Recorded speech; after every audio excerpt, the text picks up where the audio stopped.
বাবা চোখের জলে ছেলের মৃতদেহে সংরক্ষণকারী রাসায়নিক ছিটিয়ে দিচ্ছিলেন, শুধু যেন বন্য প্রাণী তার মৃতদেহ খেয়ে না ফেলে। কিন্তু তিনি চলে যাওয়ার সাথে সাথেই একটা শকুন চুপি চুপি নেমে আসে। সামনের এই সুস্বাদু খাবার দেখে সে দ্বিধা না করেই ঠোঁট বাড়িয়ে দেয়। কিন্তু পর মুহূর্তেই ছেলেটা হঠাৎ চোখ খুলে ফেলে, শকুনের গলা চেপে ধরে সোজা পাহাড়ের গভীর খাদে ছুঁড়ে ফেলে দেয়। তখনই বুঝতে পারে সে একটা খাড়া পাহাড়ের কিনারায় আটকা পড়ে আছে। সে ভয়ে অস্থির হয়ে বাবাকে ডাকতে থাকে। তার আওয়াজ পাহাড়ের মধ্যে প্রতিধ্বনিত হয়, কিন্তু কোনো সাড়া পাওয়া যায় না।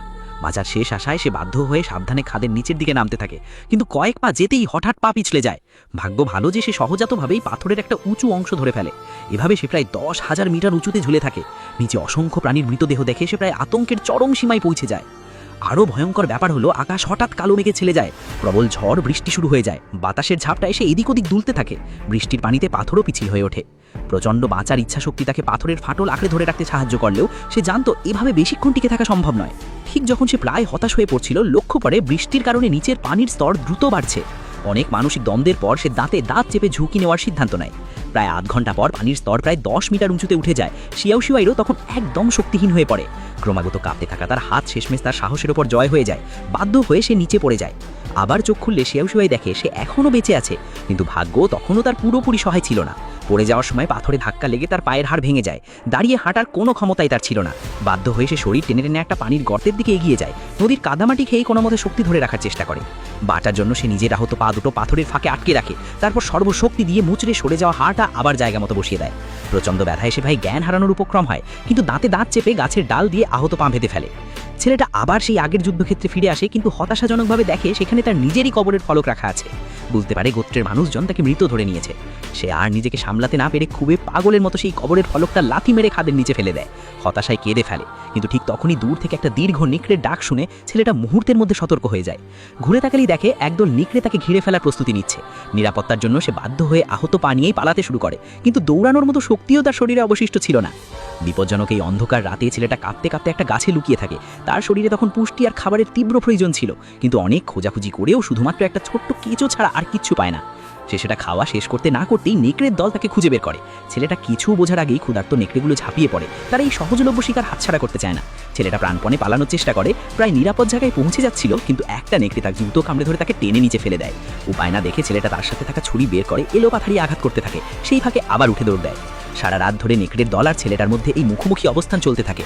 শেষমেশ ক্লান্তিতে ছেলেটা গভীর ঘুমে তলিয়ে যায়। সূর্য ওঠার সময় দেখে নেকড়ের দল উধাও হয়ে গেছে। মাটিতে শুধু একটা আহত নেকড়েই পড়েছিল। ছেলেটা তখন ছুরি আর লাঠি একসাথে বেঁধে সাবধানে সেই নেকড়ের দিকে এগিয়ে যায়, কিন্তু ছেলেটা কাছে যেতেই দুর্বল নেকড়েটাও কারাগারে বন্দি প্রাণীর মতো আর্তনাদ করে ওঠে। এতে ছেলেটার মনে হঠাৎ মায়া জাগে। বাবা তাকে আগে হত্যার শিক্ষা দিলেও ছেলেটা কোনোভাবেই তাকে মারতে সাহস পায় না। কিন্তু ছেলেটা তখনও জানতো না এই অনিচ্ছাকৃত দয়াই মানব ইতিহাসের প্রথম পোষা কুকুরের জন্মের কারণ হয়ে দাঁড়াবে। সে নেকড়েটাকে নদীর ধারে নিয়ে গিয়ে যত্ন করে তার ক্ষত পরিষ্কার করে দেয়। তারপর কষ্ট করে টেনে সেটা একটা গুহায় নিয়ে যায়। কিন্তু পরদিন ঘুম থেকে উঠে দেখে নেকড়েটা তার দিকে এক দৃষ্টিতে তাকিয়ে আছে। ছেলেটা এতে বিন্দুমাত্র বিচলিত হয় না, বরং বাইরে গিয়ে ভেষজ ওষুধ সংগ্রহ করতে থাকে। ব্যথা সহ্য করে যখন সে ওষুধ লাগাচ্ছিল, নেকড়েটা তখন নিজের থাবা দিয়ে মুখের বাঁধন খুলে ফেলে। ছেলের দিকে ধারালো দাঁত বের করে তাকায়, কিন্তু ছেলেটা পিছুয়ে না গিয়ে বরং আরও কাছে যায়। নরম গলায় তাকে শান্ত করার চেষ্টা করে। নেকড়েটা যেন বুঝে যায় ছেলেটা তার কোনো ক্ষতি করবে না, তাই ছেলের এগিয়ে দেওয়া পানি পান করে। এই প্রথমবারের মতো নেকড়েটা মানুষের যত্ন গ্রহণ করে। কিন্তু বিপদ এখনও পুরোপুরি কাটেনি। তাদের কাছে কোনো খাবারই ছিল না। আবহাওয়াও দ্রুত ঠান্ডা হয়ে আসছিল। ছেলেটাকে যত তাড়াতাড়ি সম্ভব নিজের গোত্রে ফিরে যেতে হতো, কিন্তু সে কোনোভাবেই প্রাণী হত্যা করতে সাহস পাচ্ছিল না। কিছু পোকামাকড় খেয়েই খিদে মেটাতে থাকে। নেকড়েটা এতে অসন্তুষ্ট হয়ে পড়ে। এই পোকা দিয়ে তার পেট ভরতো না। সেদিন ছেলেটা অবশেষে নিজের দুর্বলতা কাটিয়ে ওঠে শিকার করার সিদ্ধান্ত নেয়। এতে প্রথমবারের মতো তারা পেট ভরে খাবার খেতে পারে। কিন্তু খাবারের গন্ধ পেয়ে নেকড়েটাও এই আগ্রহী হয়ে ওঠে। সে ধীরে ধীরে হামাগুড়ি দিয়ে এগিয়ে আসতে থাকে, সুযোগের অপেক্ষায় থাকে। ঠিক তখনই ছেলেটা বন্য প্রাণীদের নিয়ম কানুন বুঝে যায়। তাড়াতাড়ি এক টুকরো কাঁচা মাংস ছিঁড়ে নিজের কর্তৃত্ব জানিয়ে দেয়। শুধু এভাবেই নেকড়েটাকে বসে আনা সম্ভব। এরপর সে কাজ ঘষে আগুন জ্বালিয়ে সুস্বাদু রাতের খাবার তৈরি করে। কিন্তু নেকড়েটা তখন করুণ দৃষ্টিতে তাকিয়েছিল। ছোট্ট কুকুরছানার মতো অসহায় শব্দ করে ছেলেটাকে মনে করিয়ে দেয় যেন সব খাবার একা খেয়ে না ফেলে। ছেলেটাও তখন নিজের কর্তৃত্ব প্রতিষ্ঠিত দেখে তাকে অবশিষ্ট খাবার দিয়ে দেয়। এভাবে কয়েকদিন বিশ্রাম নেওয়ার পর দুজনেরই ক্ষত প্রায় সেরে ওঠে। ছেলেটা বুঝতে পারে তার এবার রওনা দেওয়া উচিত। ধূসর নেকড়েটার প্রতি তার মায়া থাকলেও সে জানতো যদি এখনই না রওনা দেয় তাহলে পথেই তার মৃত্যু হতে পারে। তাই অনিচ্ছা সত্ত্বেও সে নেকড়েটাকে বিদায় জানিয়ে পিছন না ফিরেই বাড়ির পথে ধরে। ছেলেটা ভেবেছিল এখানেই তাদের পথ আলাদা হয়ে যাবে, কিন্তু অবাক করা ব্যাপার হলো ধূসর নেকড়েটা কোনো মতেই তাকে ছেড়ে যেতে চায় না। ছেলেটা যেখানেই যাচ্ছিল নেকড়েটাও নিঃশব্দে তার পিছু পিছু আসছিল। ছেলেটা ধমক দিলেও নেকড়েটা চুপচাপ বসে পড়ে, তার কথা মেনে নেয়। এমনকি ছেলেটা তাড়ানোর জন্য যে কাঠের টুকরো ছুড়ে দিত সেটাও নেকড়েটা মুখে করে ফিরিয়ে আনতো। এভাবেই মানুষের প্রথম কুকুরের জন্ম হয়েছিল। ছেলেটা নেকড়েটার নাম দেয় আলফা। এরপর থেকে একজন মানুষ আর একটা নেকড়ে একসাথে বাড়ির পথে যাত্রা শুরু করে। রাত নামার সাথে সাথেই আলফা প্রথমেই পাহাড়ের ঢলে কয়েকটা বন্য শুয়ার খুঁজে পায়। লাফিয়ে ঝড়াসরি রক্ষের দিকে ছুটে যায়। তারপর শুয়ারগুলোকে ছেলেটার দিকে তাড়িয়ে নিয়ে আসে, কিন্তু বর্ষা হাতে নিয়েও ছেলেটা আঘাত করতে সাহস পায় না। ফলে তাদের প্রথম যৌথ শিকার ব্যর্থ হয়। আলফা তখন ভাবতে শুরু করে হয়তো সে ভুল মালিক বেছে নিয়েছে।